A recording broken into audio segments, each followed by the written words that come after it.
All right, welcome to another video from the chart readers. So as always, what are we doing? We're looking at the NASDAQ composite on the daily. We're going to start with our top indicators, which is mainly the moving averages and our support lines, and then we'll get to these two bottom indicators shortly. So what are we looking at and what did we expect? Really, we saw what we did expect, right? The day ended yesterday above the 8 and above the 20. Great signs. Essentially, what we wanted to see was a good amount of confirmation from today, right?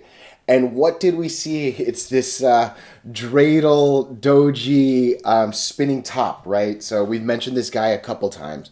When you see the high wick, low wick, and then a relatively small body right in the middle, it's a sign of uncertainty, right? There were times when it looked like, hey, we might actually lose both and actually close under the 20.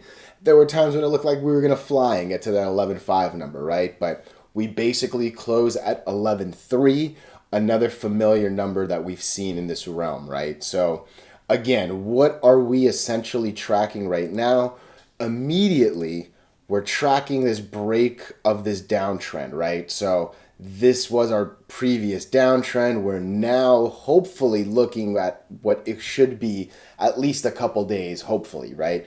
I wish this was a little bit, this being today, I wish today was a little bit more definitive of a day. I would have loved another like full closed candle, right? The uncertainty is a little iffy, but we did close above the 8. We did close above the 20. We did close above yesterday's candle. And ultimately, we're kind of, give or take, sitting at 50% of this last big red candle. So let's see what tomorrow does. I know I kind of said we needed today to be our day of confirmation.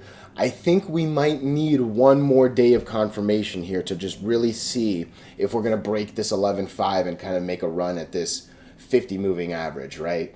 Taking a view back out, just don't forget where we're at, right? Couple things.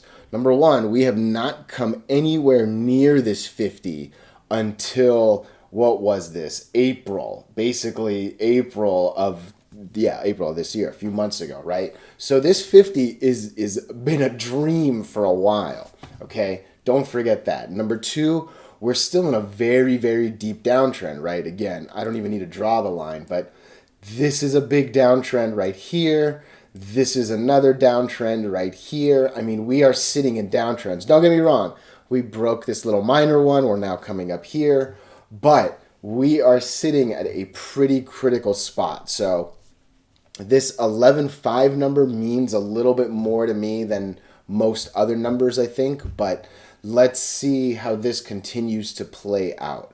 I do want one more day confirmation, but today was a good day, right? There's nothing else to be said. Today we did at least most of what we needed to do. Finished above both moving averages, and give or take, we're a little less than halfway in the channel, right? So crawling our way hopefully back up. Let's take a look at our lower indicators here. Okay, nice. MACD is continuing this upward trend. I do wish the red line was going a little more downward. They're both going up. Don't get me wrong. It looks like there's a little bit of distance gaining, but it would be a little bit nicer and a little bit more reassuring. Nonetheless, this green line and an upward slope is very good to see. Let's come down to the RSI. Okay, interesting. So the RSI cooled a little bit today, right? It did not go, it almost looked like it was a flat line, a completely horizontal line. That's interesting. Huh. Okay.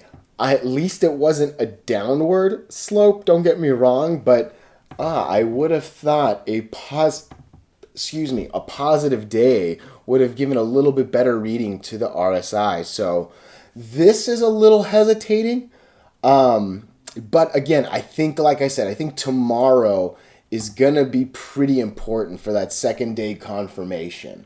Let's take a look at the weekly real quick. Let's see where we're sitting. So again, another good day is, yeah, look at that. That 11.5 number would actually even take us over the 8 on the weekly. So yeah, we're coming up on a pretty important point right here. So Let's see what the day does, right? There's only a couple days left in the week. Tomorrow's Thursday, at least US.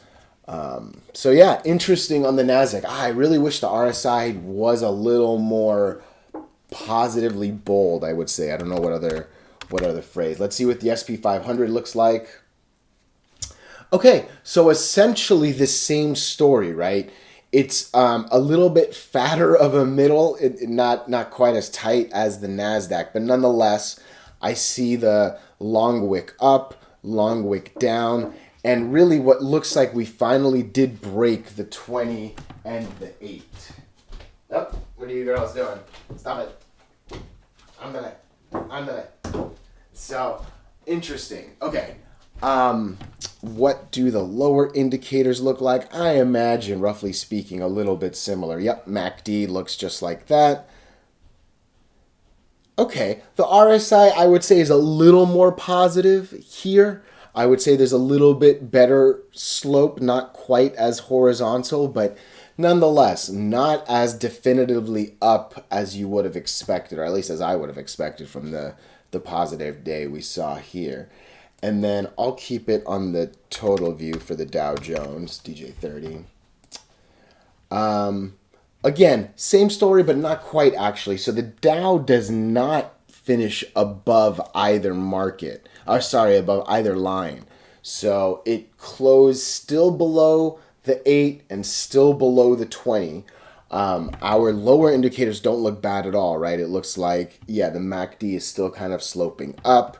And I would say that RSI is close to slope up, if not horizontal, right? But across all three, I think the comment still stands. We need to see one more day to really give this sort of confirmation that we are going. Don't get me wrong. There's still a little bit more confidence than we've had most of the last few weeks. But I still think there's one more day to really prove what the majors want to do. So don't get too confident yet, but I do think we should be doing well if we close high tomorrow. So on just the NASDAQ specifically, if we can, I think, crack this 11.4 number, let's just literally, even if the smallest gain, right? That would make me feel reassured that we've actually broken both of these lines, and hopefully we're making our way up to at least that 50, maybe for the first time, like I said, since April. So be safe out there. I don't think we're in a great position just yet, but we've at least confirmed this downtrend break. Hopefully we can make another run at the peak of the where the downtrend started. So that would be 11.6 and pretty close to that 50. So let's see what tomorrow brings. And again, I think tomorrow should be pretty indicative of what Friday would look like as well. So be safe out there. If you haven't already, check out the website. Again, you can catch any video that you've missed. And then at the bottom here, you can sign up for the emails. All you need is an email address and to confirm you're not a robot. Stay safe out there.